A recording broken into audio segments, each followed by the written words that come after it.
जय Hind, Vande Mataram friends. TPS study में आपका स्वागत है। आज हम science, polity, geography and history के 100 मोस्ट इम्पोर्टेंट सेलेक्टेड क्वेश्चन लाए हैं जो सभी परीक्षाओं के लिए अति महत्वपूर्ण साबित होने वाले हैं। वीडियो को पूरा अवश्य देखें। पहला प्रश्न है, मानव शरीर में प्रोटीन का पाचन किस अंग में प्रारंभ होता है? उत्तर, शरीर में प्रोटीन का पाचन आमाशय में प्रारंभ होता है। अगला प्रश्न है, प्लाज्मा में जल का कितना प्रतिशत होता है? उत्तर, प्लाज्मा में जल का 90% होता है।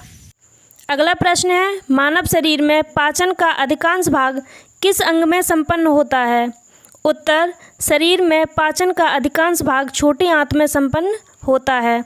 अगला प्रश्न है, जीभ के किस भाग द्वारा मीठे स्वाद का पता लगाया जाता है?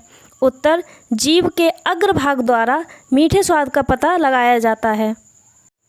अगला प्रश्न है, रक्त से यूरिया और यूरिक एसिड जैसे अपशिष्ट उत्पादों को छानने वाला अंग है? उत्तर, गुर्दा। गुर्दा रक्त से यूरिया और यूरिक एसिड जैसे अपशिष्ट उत्पादों को छानने वाला अंग है। अगला प्रश्न है, मूत्र का रंग पीला किसकी मौजूदगी के कारण होता है? उत्तर, मूत्र का रंग पीला यूरोक्रोम की मौजूदगी के कारण होता है। अगला प्रश्न है, एक वयस्क मानव शरीर में जल प्रतिशत होता है लगभग? तो एक मानव शरीर में जल प्रतिशत लगभग 66% होता है। अगला प्रश्न है, लंबे समय तक उपवास रखने का सर्वाधिक प्रभाव शरीर के किस अंग पर पड़ता है? उत्तर है गुर्दे पर। लंबे समय तक उपवास रखने पर सर्वाधिक प्रभाव गुर्दों पर पड़ता है। अगला प्रश्न है, जब वृक्क कार्य करना बंद कर देता है तो? उत्तर, रक्त में नत्र जनित अपशिष्ट पदार्थ का संचय होता है। अगला प्रश्न है, श्वसन में ऊर्जा उत्पादित होती है? उत्तर, श्वसन में ऊर्जा उत्पादित एटीपी के रूप में होती है। अगला प्रश्न है, फेफड़ों में गैसीय विनिमय का स्थल होता है? उत्तर है अल्वियोलाई। फेफड़ों में गैसीय विनिमय का स्थल अल्वियोलाई है। अगला प्रश्न है, सुई चुभने पर कौन सा अंग दर्द नहीं करेगा? उत्तर है मस्तिष्क। सुई चुभने पर मस्तिष्क दर्द नहीं करेगा। अगला प्रश्न है, जब आँख में धूल जाती है तो उसका कौन सा अंग सूज जाता है और गुलाबी हो जाता है? उत्तर है नेत्र श्लेष्मा। आँख में जब धूल जाती है तो नेत्र श्लेष्मा नामक अंग सूज जाता है और गुलाबी हो जाता है। अगला प्रश्न है, मनुष्य के आँखों में रंग की अनुभूति किसके द्वारा होती है? तो मनुष्य के आँखों में रंग की अनुभूति कोन सेल द्वारा होती है। किसके द्वारा होती है? कोन सेल द्वारा होती है। अगला प्रश्न है, मनुष्य में मांसपेशियों में थकावट किसके जमा हो जाने के कारण आती है? तो मनुष्य में मांसपेशियों में थकावट लैक्टिक अम्ल के जमा हो जाने के कारण आती है। अगला प्रश्न है, स्टेपीज नाम है? तो स्टेपीज नाम एक अस्थि का नाम है। अगला प्रश्न है, मानव शरीर की सबसे छोटी हड्डी है? उत्तर, मानव शरीर की सबसे छोटी हड्डी स्टेपीज होती है। अगला प्रश्न है, पेशी थकान के लिए कौन उत्तरदायी है? उत्तर है पेशी थकान के लिए लैक्टिक अम्ल उत्तरदायी है। अगला प्रश्न है, हृदय की धड़कन नियंत्रण करने के लिए कौन सा खनिज आवश्यक है? उत्तर है हृदय की धड़कन नियंत्रण करने के लिए पोटेशियम आवश्यक है। अगला प्रश्न है, मानव रक्त का पीएच वैल्यू क्या है? उत्तर है मानव रक्त की पीएच वैल्यू 7.36 से 7.42 है। अगला प्रश्न है, रक्त में अधिकांश CO2 ले जाया जाता है? उत्तर है रक्त में अधिकांश CO2 कार्बनिक एसिड के रूप में ले जाया जाता है। अगला प्रश्न है, रक्त समूह की खोज किसने की? उत्तर, रक्त समूह की खोज कार्ल लैंडस्टीनर ने की। अगला प्रश्न है, मानव रक्तदान के लिए कौन सा रक्त समूह सर्वदाता होता है? उत्तर, ओ समूह। ओ समूह मानव रक्तदान के लिए सर्वदाता होता है। अगला प्रश्न है, पेसमेकर किससे संबंधित है? तो तो पेसमेकर हृदय से संबंधित है। अगला प्रश्न है, एक स्वस्थ व्यक्ति का सामान्य रक्तचाप कितना होता है? उत्तर है, एक स्वस्थ व्यक्ति का सामान्य रक्तचाप 120/80 होता है। अगला प्रश्न है, विटामिन ए की कमी से कौन सा रोग होता है? उत्तर, विटामिन ए की कमी से रतौंधी रोग होता है। यहाँ से आपके पॉलिटी के प्रश्न स्टार्ट होते हैं।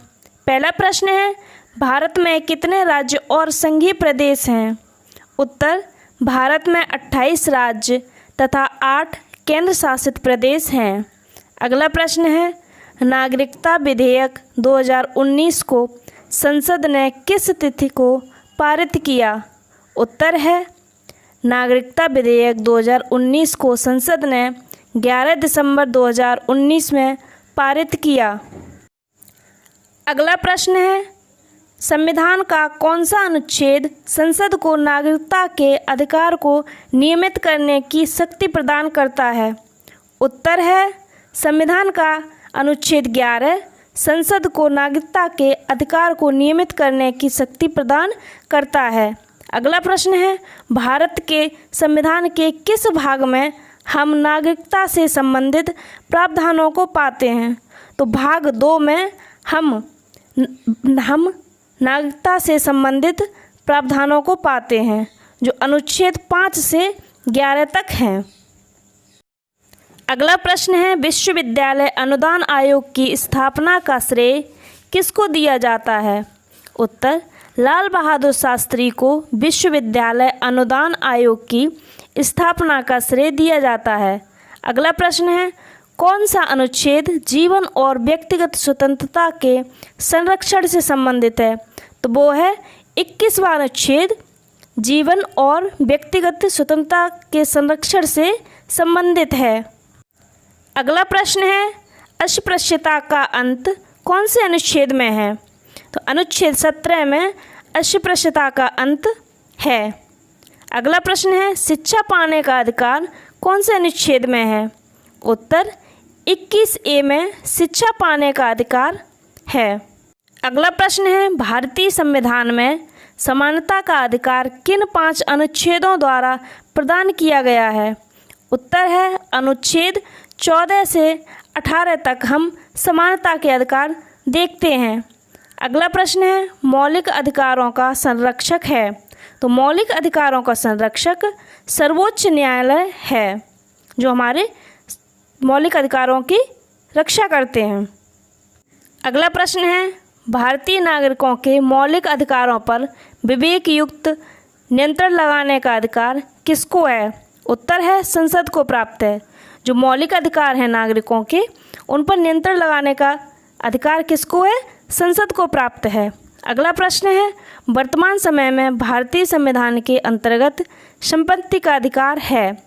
तो संपत्ति का अधिकार वर्तमान समय में एक वैधानिक अधिकार है। अगला प्रश्न है, भारतीय नागरिकों के मौलिक अधिकारों पर विवेक युक्त नियंत्रण लगाने का अधिकार किसको है? उत्तर है, संसद को प्राप्त है। जो मौलिक अधिकार हैं नागरिकों के, उन पर नियंत्रण लगाने का अधिकार किसको है? संसद को प्राप्त है। अगला प्रश्न है, वर्तमान समय में भारतीय संविधान के अंतर्गत संपत्ति का अधिकार है? तो संपत्ति का अधिकार वर्तमान समय में एक वैधानिक अधिकार है। अगला प्रश्न है, समान नागरिक संहिता का प्रचलन भारत के किस राज्य में है? तो उत्तर है, गोवा में।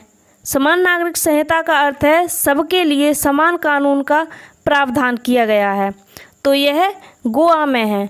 अगला प्रश्न है, भारत के संविधान के किस भाग में राज्य के नीति निर्देशक तत्वों का वर्णन है? तो भाग 4 में नीति निर्देशक तत्वों का वर्णन है, जो अनुच्छेद 36 से 51 तक है। अगला प्रश्न है, समान कार्य के लिए समान वेतन भारत के संविधान में सुनिश्चित किया गया है? उत्तर है, राज्य के नीति निर्देशक सिद्धांतों का एक अंग है। जो समान कार्य के लिए समान वेतन भारत के नीति निर्देशक तत्वों का एक अंग है। अगला प्रश्न है, संविधान के अंतर्गत काम का अधिकार कहाँ पाया जा सकता है? तो काम का अधिकार राज्य के नीति निर्देशक तत्वों में पाया जाता है। अगला प्रश्न है 11वें मौलिक कर्तव्य को भारतीय संविधान में किस वर्ष में शामिल किया गया? तो जो 11वां मौलिक कर्तव्य है वो 2002 में शामिल किया गया है। अगला प्रश्न है संविधान में मौलिक कर्तव्यों को शामिल किया गया है, तो मौलिक कर्तव्यों को स्वर्ण सिंह समिति की सिफारिश पर शामिल किया गया है।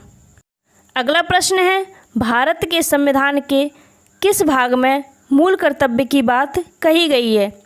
तो भाग 4 क में मूल कर्तव्य की बात कही गई है। अगला प्रश्न है भारत के सर्वोच्च न्यायालय में न्यायाधीशों की संख्या में वृद्धि करने की शक्ति किसमें निहित है? जो सर्वोच्च न्यायालय है उसके न्यायाधीशों की संख्या में वृद्धि करने की शक्ति संसद में निहित है। अगला प्रश्न है सर्वप्रथम संसदात्मक सरकार किस देश में प्रारंभ की गई? संसदात्मक सरकार सबसे पहले ग्रेट ब्रिटेन या यूके में प्रारंभ की गई। अगला प्रश्न है संसदात्मक शासन प्रणाली में, जो संसदात्मक शासन प्रणाली है उसमें विधायिका का कार्यपालिका पर नियंत्रण होता है। अगला प्रश्न है संसदात्मक शासन में वैधानिक संप्रभु कौन होता है? तो जो संसदात्मक शासन है उसमें वैधानिक प्रभु संसद होती है। यहाँ से हम ज्योग्राफी के प्रश्न देखेंगे।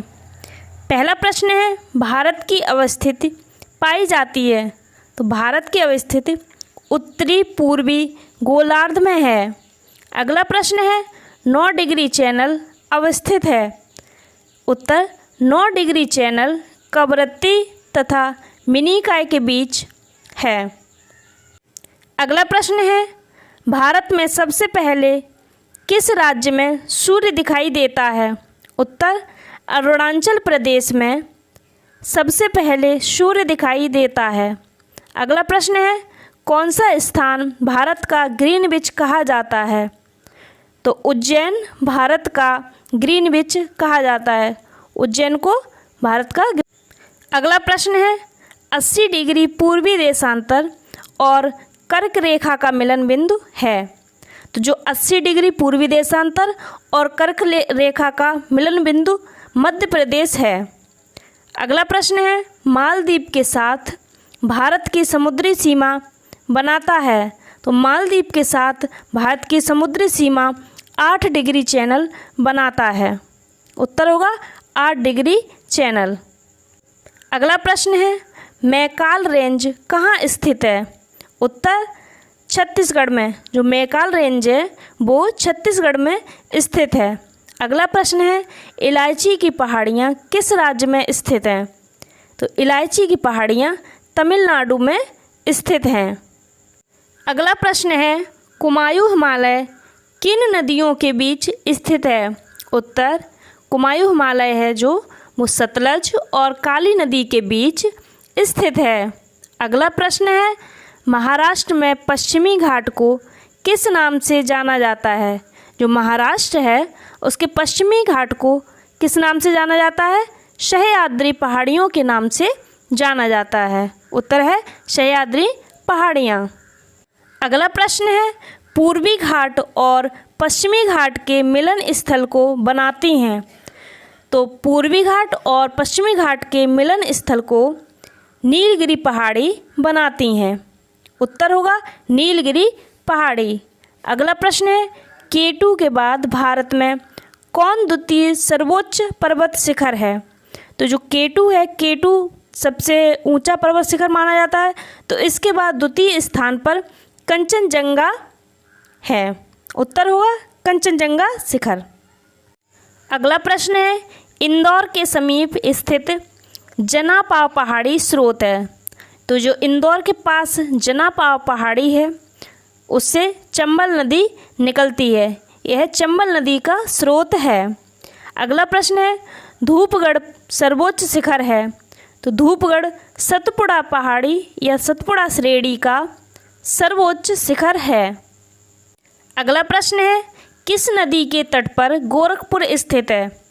उत्तर है राप्ती। राप्ती नदी के तट पर गोरखपुर स्थित है। अगला प्रश्न है भारत में सर्वाधिक प्राचीन पर्वत है? उत्तर है अरावली। तो अरावली पर्वत है वह भारत का प्राचीन पर्वत है। अगला प्रश्न है मेघालय का पठार भाग है? तो मेघालय का पठार भाग प्रायद्वीपीय खंड का भाग है। किसका भाग है? प्रायद्वीपीय खंड का। अगला प्रश्न है उत्तर भारत में उप हिमालय क्षेत्र के सहारे फैले समतल मैदान को क्या कहा जाता है? जो उत्तर भारत में उप हिमालय क्षेत्र के सहारे फैला समतल भाग है उसे दून कहा जाता है। अगला प्रश्न है लेह अवस्थित है? उत्तर लेह सिंधु नदी के दाएं तट पर अवस्थित है। अगला प्रश्न है कौन सी नदी लगभग एक ही बिंदु से उत्सर्जित होती हैं? उत्तर है ब्रह्मपुत्र और इंडस नदी दोनों एक ही बिंदु से उत्सर्जित होती हैं। कौन सी? ब्रह्मपुत्र और इंडस दोनों एक ही बिंदु से उत्सर्जित होती हैं। अगला प्रश्न है किस नदी में माजुली नदी द्वीप स्थित है? तो वो है ब्रह्मपुत्र नदी में। ब्रह्मपुत्र नदी में माजुली नदी द्वीप स्थित है। अगला प्रश्न है किन नदियों के स्रोत बिंदु लगभग एक ही हैं? उत्तर है ब्रह्मपुत्र और सिंधु या इंडस भी कहते हैं। सिंधु को इंडस भी कहते हैं। अगला प्रश्न है कौन सी नदी बांग्लादेश में पद्मा के नाम से जानी जाती है? तो वो है गंगा नदी। गंगा नदी बांग्लादेश में पद्मा के नाम से जानी जाती है। अगला प्रश्न है संकोश नदी सीमा बनाती है? उत्तर है संकोश नदी असम और पश्चिम बंगाल के बीच सीमा बनाती है। तो संकोश नदी है वो असम और पश्चिम बंगाल के बीच सीमा बनाती है। अगला प्रश्न है किस नदी का जल ग्रहण क्षेत्र सर्वाधिक है? ऐसी कौन सी नदी है जिसका जल ग्रहण क्षेत्र सर्वाधिक है? तो वो है सोन नदी। सोन नदी का जल ग्रहण क्षेत्र सर्वाधिक है। यहाँ से हम हिस्ट्री के प्रश्न देखेंगे। तो पहला प्रश्न है भारत में प्रथम पुर्तगाली गवर्नर था? तो भारत में जो प्रथम पुर्तगाली गवर्नर था वो था अल्मेडा। उत्तर होगा अल्मेडा। अगला प्रश्न है महारानी एलिजाबेथ ने ईस्ट इंडिया कंपनी को पूर्व में व्यापार करने हेतु राजकीय आदेश कब जारी किया था? तो जो महारानी एलिजाबेथ थी उन्होंने ईस्ट इंडिया कंपनी को पूर्व में व्यापार करने हेतु राजकीय आदेश 31 दिसंबर 1600 में जारी किया था। अगला प्रश्न है 1765 में किसने ईस्ट इंडिया कंपनी को दीवानी के अधिकार प्रदान किए? तो उत्तर है मुगल बादशाह शाह आलम द्वितीय। जो 1765 में ईस्ट इंडिया कंपनी को दीवानी अधिकार मुगल बादशाह शाह आलम द्वितीय ने किया। अगला प्रश्न है औरंगजेब के किस उत्तराधिकार का शासनकाल सबसे कम था? जो औरंगजेब है उसके कौन से उत्तराधिकारी का शासनकाल सबसे कम था? तो वो है जहांदार शाह का। जहांदार शाह का शासनकाल सबसे कम था। अगला प्रश्न है किस मुगल सम्राट ने राजा राममोहन राय को अपने दूत के रूप में लंदन भेजा? ऐसा कौन सा मुगल सम्राट था जिसने राजा राममोहन राय को अपने दूत के रूप में लंदन भेजा? तो वो है अकबर द्वितीय ने। अकबर द्वितीय ने राजा राममोहन राय को दूत के रूप में लंदन भेजा। अगला प्रश्न है भारत में पुर्तगाली शक्ति का वास्तविक संस्थापक कौन था? तो भारत में जो पुर्तगाली शक्ति थी तो उसका वास्तविक संस्थापक कौन था? अल्बुकर्क था। अगला प्रश्न है किस यूरोपीय समुदाय ने भारत के साथ सर्वप्रथम व्यापारिक संबंध स्थापित किए? तो ऐसा कौन सा यूरोपीय समुदाय था जिसने सबसे पहले भारत के साथ व्यापारिक संबंध स्थापित किए? तो वो है पुर्तगाली। पुर्तगालियों ने भारत के साथ सर्वप्रथम व्यापारिक संबंध स्थापित किए। अगला प्रश्न है 1503 में पुर्तगालियों ने भारत में अपना पहला किला कहाँ बनवाया? तो दीव में। पुर्तगालियों ने भारत में अपना पहला किला कहाँ बनवाया? दीव में। कब बनवाया? 1503 में। अगला प्रश्न है, ईस्ट इंडिया कंपनी के निर्माण के समय इंग्लैंड का शासक कौन था? जो ईस्ट इंडिया कंपनी है उसका निर्माण हुआ तो उस समय इंग्लैंड में शासक कौन था? एलिजाबेथ प्रथम। अगला प्रश्न है, फोर्ट सेंट जॉर्ज भारत के किस राज्य में स्थित है? तो जो फोर्ट सेंट जॉर्ज है वो भारत के तमिलनाडु में स्थित है। अगला प्रश्न है, भारत में मुद्रालय वाले प्रथम कौन थे? तो मुद्रालय वाले प्रथम पुर्तगाली थे। अगला प्रश्न है, असम में सर्वप्रथम चाय कंपनी की स्थापना कब हुई? उत्तर है, असम में सबसे पहले चाय कंपनी की स्थापना 1839 में हुई। अगला प्रश्न है, गुरु नानक का सबसे तेज प्रहार था? तो जो गुरु नानक थे उनका सबसे तेज प्रहार किस पर था?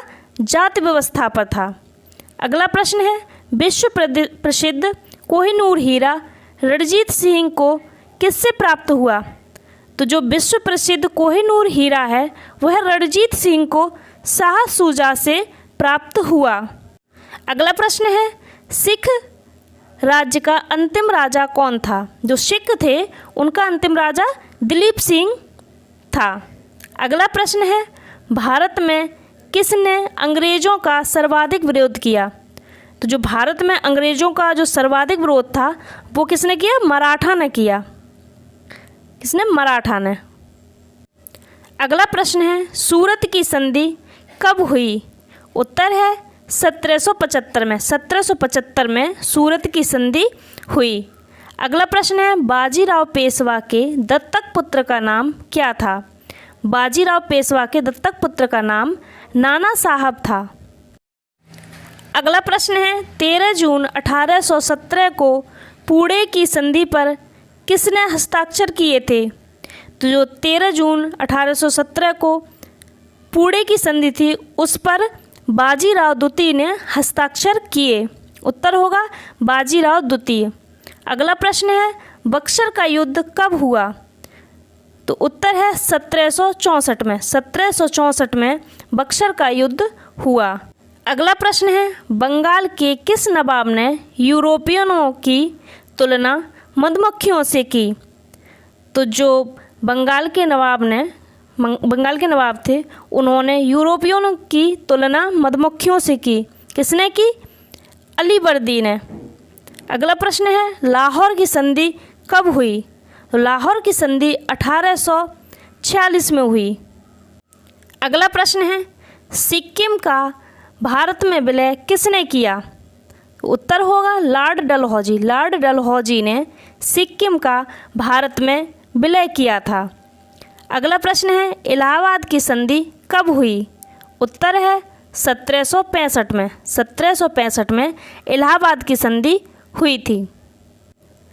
अगला प्रश्न है, किसके शासनकाल में स्थायी बंदोबस्त प्रारंभ किया गया था?